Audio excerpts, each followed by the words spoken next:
I KH Devabrata, Working President, NPCC, the legendary Amir Hussain, General Secretary, Media, NPCC. Legendary Media gets an Punama, Nokchari Mosum, Nokchari. Nasigi NPCC press conference, Maruena, Ramatandahan, afternoon, the evening, the early evening, the Sri Agomcha Bimol, Inner Manipuri MP Congress Party Gina, Palamida Tamba, Minitra Troki speech of Buddha. Reactor BJP Wangangloi Anina, BJP office the gay,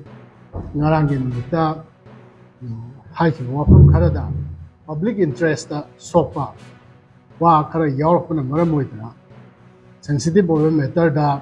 Congress Party, the MP, Sri Bimoli Matata, Malang Sri Podu, Sendokta Baya, Sendok Chavani, Muruina Garangi, BJP Wangangloi, Sri Sarat, Amusung, Sri Suresh, Adina, Sumaina Tabuki, Masiki paper singer, Yawi, Murui Badi, Poina, Asanzabada, Sri Suresta Tamba, Congress Party के इनर्गी MP Shri Bimol ना कुलनाकपा सिंह मथक्ता मजा बिमोल ना गांग के वो वाकम सिंह है इतना कोई के कुलनाकपा सिंह सी के मथक्ता खुलाई पाइबो इना मकोई सी वली है बगी एलिगेशन नंबर तो है वे एलिगेशन सी मुन नताबी रगदी तो जो पदुं भाई के बलिते श्री सुरेश लाइक सुपजना है बा मियो इमनी the Mahana Haidibase, Masu Amuhan rewind to Raga Taragati. Man Haidibase La Lesimana, don't Kagam Gani.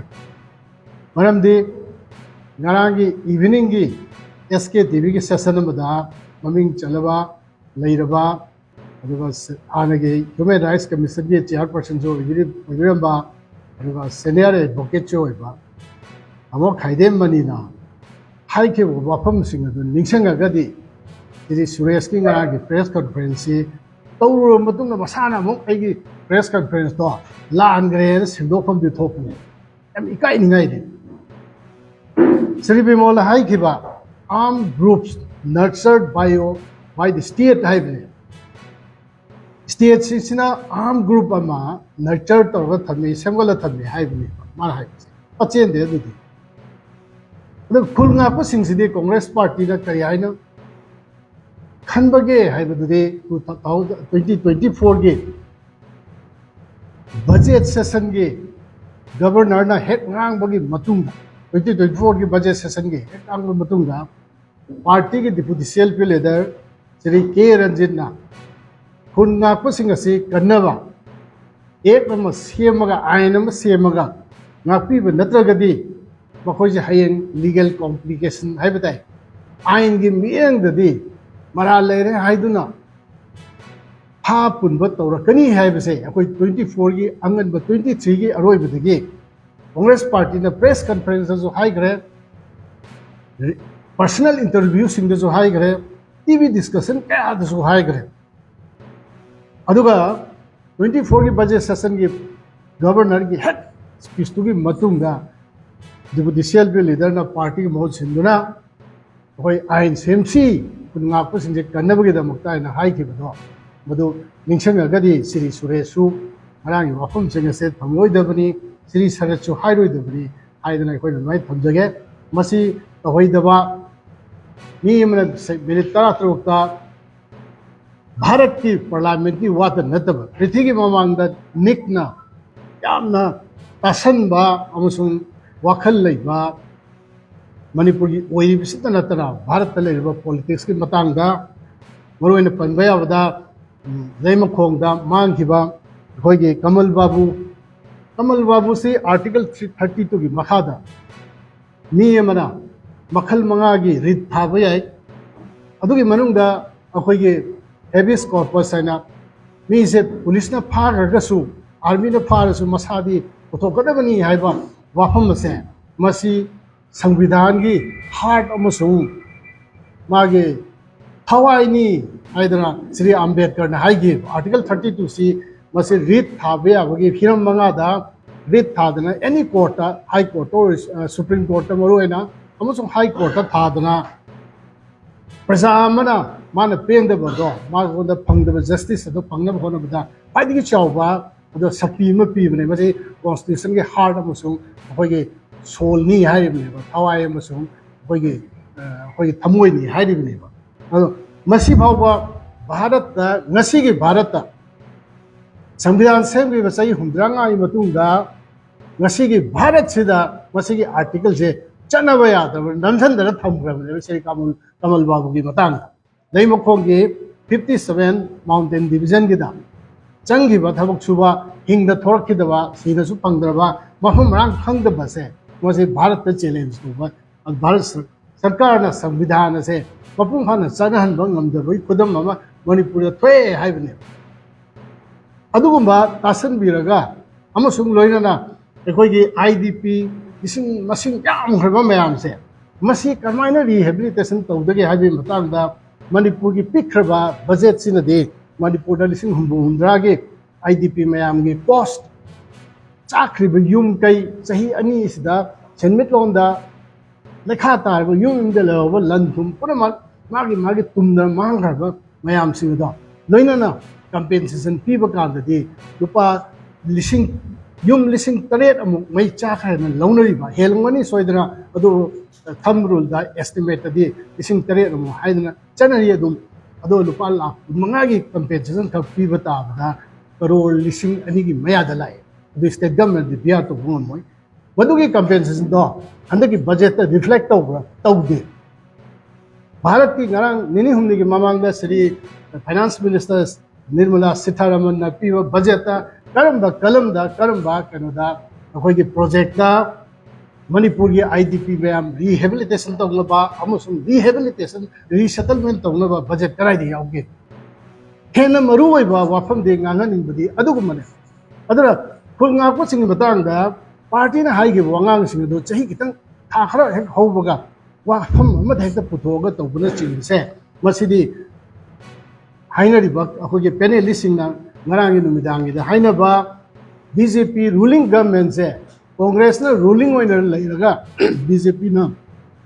opposition oina Congress na kitang lepda lengbada chaidra ngang ba khotpa MLA su ma khatang leiba parties da moina yengsen ba se onna tainare na hai ba expert amagi ngarangi opinion su leibi na adumaina thamjage aduga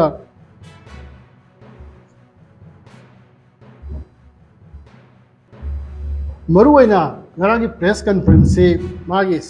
16 minute की speech द यारिबा fascist की mindset BJP party द लई काइन हाइरिबा हाइबदी अखोइगी हिटलर की मतमदा फासिस्ट से जनरली डिस्क्राइब तो बुसी चंगदम नबसे हिटलर के हेक तोही हिटलर की मतमदा अखोइगी सोइल एंड द ब्लड हाइबदा आइगी सोइल से द पोकपा आइगी ब्लड लाइन द लेबा आइदना माइन लेबाक से ऑर्गेनाइज तो बुदो भारत द होजिक हिंदुता की वाखल से की अमसुंग सिमिलर माइंडसेट की मखादा कन्ना सथरे काने श्री बिमोन हाइरिबसे कॉन्स्टिट्यूशन सबवर्स तौरे बट कॉन्स्टिट्यूशन नमदना नमजलगा थंबगी चनलोन चरमा लाइबसे फासिस्ट की कोई कल्चर मा पॉलिटिकल कल्चर मा पूरे हाइदना इंडिया द वार्निंग तौरे मसे या सीरियस होइबा कोई सक जाति दगे वाखल अदुगा लैंग्वेज याम खेनबा इतिहास याम खेनबा लेबांग मयाम सेमबा भारत की मनुंग लेरिबा एकोइगी दमतदि माइनॉरिटी से एकोइगी मतदि एकोइगी दमतदि फासिज्म जे लापसे याम किनिंगाइनी भारत से एकोइ सिक्योर ओइदबा एकोइ दनते माइनॉरिटी आंबा सिक्योर ओइदबा कल्चर मा लाइबसे मसी चैलेंज तो होगदि यादबनि सिंग पुनबाक से मसी दायना अटेंशन पियानिगे एकोइगी सेक्युलर ओइबा डेमोक्रेटिक ओइबा अदुगा पार्लियामेंटरी फेडरलिज्म द फजना थाजदना अखोइना यावजरिबा लैबि पुनमिनरिबसिदा मेरिट असिदा कॉन्स्टिट्यूशनल मेरिट दा सपोर्ट तोहनिंगी एना दुआइन थमजगे अखोइना ngasiगी न्यूज़पेपर खरदा अखोइना सुमाइना कनो तौजबनी हेडलाइन खरा दुम नैनजबनी ngaranggi दुगी बीजेपी की प्रेस कॉन्फ्रेंस दुगी मतंगदा अदा पेपर अमदा स्टेट सिदा आर्टिकल 355 चनरे लॉ एंड ऑर्डर ना सेंटर ना पाइखरे एडमिनिस्ट्रेशन ना स्टेट लेंगांग ना पायरे हाइबमा सिगा पुनसनबा याबदा श्री बिमोल असि आर्टिकल 355 चने हाइबसि खंगद्र माले का हाइना हाइबो अखोय ngaraगी माइ स्पीच तुसु यावी हजिक 355 चनरे हाइना बीजेपी पार्टी ngarang हाइबसे अखोयगे कनोना डिप्टी सीएलपी लीडर ना आर्टिकल 355 से चनब्रा चनद्रा हाइदना बजेट सेशन दा हंगबगांदा Shri honourable chief minister Shri बिरेना चनदे न खुंगी 24 की बजेट सेशन दा मैं फगन एक बिरे मैं तो निंजम बिरम गनी चनदे न खुमेबा अदुगा हुजिक ngaraंगी वांगांगलोय अनि दुना हाइबसी चनरे हाइबसी श्री बिमोलना खंगदब्रा हाइ श्री बिमोल पार्लियामेंट वांगांग बुदु नहान के दसु चनरे गदी डॉक्यूमेंट्स पुथोक पिरो ऑर्डर कॉपीस पिरो हाइबने 355 और 365 व्हाटएवर चनरे पॉलिसी अखोई संविधान यावरीबगी मतुगिना अखोई democratic government state government setup तौबसे मसी मसेत मसा तारगदी बदुगी चे सांग पुथोक पिरो हाइबने बदो ऑनरेबल सेम नदी चनदे हाइगे दुगा वांगांगलोय बीजेपी के वांगांगलोय अनिदि चनरे हाइ चिनधेरे हाइदि दुम ताए हाइबने one ngangi si oidaba ngange habiti tae channel mataragadi chief minister natra governor natra chief secretary haibu nuai tru DIPR ki budang da thado kodam ne ajada information pigadam ni press ki through the pigadam ne ba bodu democratic oi ma wafam amane aduga amuk sei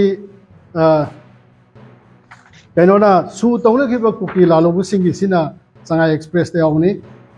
cookie लालूबु Singh designated camp तंपाकी अकोइबदा थमजिलंबदगी मियामना वारी बनी है तमदुदा सु तौरिबा UPF अमसुंग एनो गी मनु मखादा लेबा अकोइगे संस्थान सिंह दुना क्लोज नि अकोइना क्यारसु संदोखरे बीजेपी ना मरुइना हाइरपदगी मणिपुर की टेरिटोरियल इंटीग्रिटी काइदना होनगनी वन अकोइ खुलाई थादोकनी है कांग्रेस की मतन कांग्रेस गवर्नमेंट लोइगिदना बीजेपी पार्टी लामदागी अदवाइदुदा 2015 दे होरगा लोकल इलेक्शन दगी इनाए कोर्ट लेबा डॉक्यूमेंट बेस तोबनी अखोइ जि हाइजगदौरिसे पार्लियामेंट पुथोखरे एसएस हॉकी तौबा नुपा अमना खुलाई पाइबा लीडर अमना एहाक श्री एक एमएलए अमदगी लेबा नोंगोइसिंग अदवाइदि लालौबनीना लैरुबनी मणिपुर आर्म कोर्ट स्टेट की आर्म कोर्ट दगी थोरपनी खंदे अदुना अखोई नखोइबु 2015 2017 19 दा वोट पांगिबनिना अइगी केस से एनआई की केस ड्रॉप तौबियोना माने इबा फाइल अदुदगी थोलकपा 39 पेज की डॉक्यूमेंट अमदा बेस तौरगनेबा अखोइना कांग्रेस पार्टी ना इलेक्शन की अनहोली अलायंस अमा लेरे बीजेपी ना मोइना लौतुनरगा तौबदगी याना रक्तबदगी लाना सि हौरकपनी ना अखोइ हाइजगिबदो अदुने अदो अमुक निंजंग हनबदा अखोइना मदु निंजंग निंदेब पावरगदि फबा हाइबताइ दु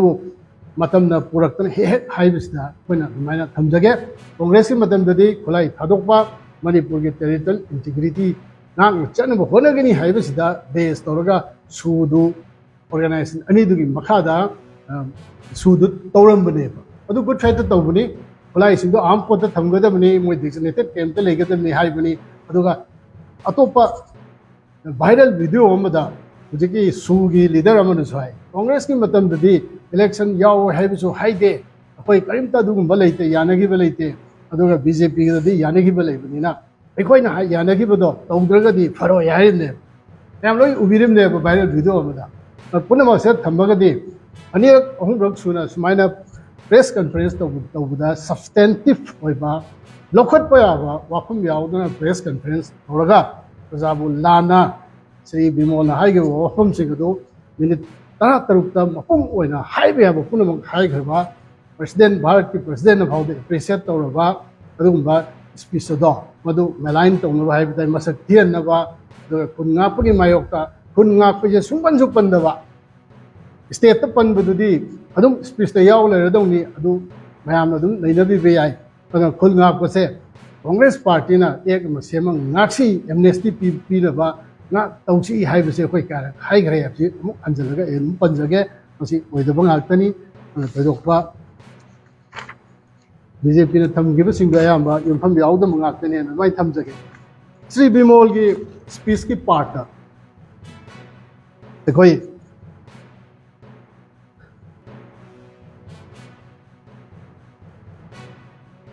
सबवर्जन की माने कन्ना हाइबसे कॉन्स्टिट्यूशन से नमजनदना थम्बसे अखोइना खुन्गा इबा इसिनाउ सिंगसे करी खुन्गा पनो सिने हंगदे हंगी खुन्गा पसी कनागी मथौनो खुन्मी सिंगी विलेजर की सिंगी पुंसी से कनाना nga kadabno फंडामेंटल राइट्स की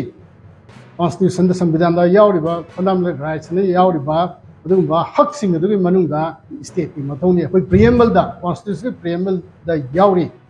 भारत इंडिया हाइबसिना बेगी प्रजा पुनमक के प्रॉपर्टी अमसुंग लाइफ नाकदे मणिपुर ददी कमाई तौगी इरांग से हौरपकांददी प्रजा दी मान मान थोपा थादोमगा सरकार की सिक्योरिटी अमसुंग पुलिस सिंगसु माई ग्रुप ता कांग्रुप ता पोलराइज तौखरनिना कुन नकना लेबा ग्रुप अनि चिंगा नकना लेबा सिंगदा अयामबा याम वाना लेबदु सिक्योरिटी ओइना बैना कुनजिंगना थाइगतनदना अमसुंग मतेंग पांगदना अरे अरे इबा खुजु खुलाई सेनदना कुनगी पुंसी अमसुंग प्रॉपर्टी सिंग कन्नब होनबदु खुनगा अदुदि मी खुदिमक तौने मुनिरी सिसु त्रिशूल पाइर चलिसि मोंग सिंगसु चै पाइरिसि सेल्फ डिफेंस की कृष्ण इज अदु मंगाई मागी लाइफ ता चैलेंज तौरगदी अखोई कांग अमना चिकपदा खुदना थारा हालिदुनि सिदा कॉमन सेंस अखोई इंस्टिंक्ट ता यावो पोने न खुनगा को सिंगसे कांग्रेस पार्टी ना यमु हंजनजबदा पहिला थमजगिबदुनि खुनगा को सोइन थोगलानि हाइबजे हुजे फाबा कांदा ऑनरेबल चीफ मिनिस्टर ना लेट लौरिबा फिरेपसे करिनि खुनगा को फाबा कांदा फाबदी फारो इंक्वायरी इन्वेस्टिगेशन तौर अदु पता पता थादो मा इंस्ट्रक्शन पिंगम दुबि कहिनि हुजेनो मागी जनरल पार्टी मेन सिंगना बीजेपी मेन सिंगना चीफ फिफायर चनरे अमुचु हाइरि लॉ एंड ऑर्डर ना सेंटर ना पाइरे अदुगा एडमिनिस्ट्रेशन अखोइना तौरि स्टेट ना तौरि सिबो कॉन्स्टिट्यूशन दा कर्म हमदा यावगे आर्टिकल 355 इन्वोक तौबगी पेपर ऑर्डर लेरगदी अमनेबा अदुसु मसे तौनदे हेबा तौनदबदुननेबा तौनमदा लेयिसि अदा पुनमक्से अखोइना टेंशन जरगा असिगुम्बा मथों होक्तबा प्रेस कॉन्फ्रेंस ना चिंबा नमदन तौबा अदुगा प्रजाबु लानबा लाना लमजिंग दा होना पुनमसे कांग्रेस पार्टी ना हकना लवी अमसुंग कंडेम तवी मतुंग दमना तौदनबा तौरागदे अखोई पार्टी की लीगल सेल दा करिदा तौरगा कोई चपचाने इंडिविजुअल सिंग अदो साइगे ऑनरेबल 355 मतंग दा ऑनरेबल सीएम ना हाउस दा जनदे हाइगिबदु जरी हाइना ngasi पीब तारगदे बीजेपी पार्टी ना मखोई वांगांग लोई अनि की मथक करी एक्शन लखत कदगे हाइबिसे ओजु येंगनी अदुगा करिगुंबा मतिक चाबा लखत एक्शन लखत पंगमदि पार्टी असे मथों होक्तबा ओइदबा ngamda एनकरेज तो पार्टी ने लौगनी हाइबिसे तमगा प्रेस कॉन्फ्रेंस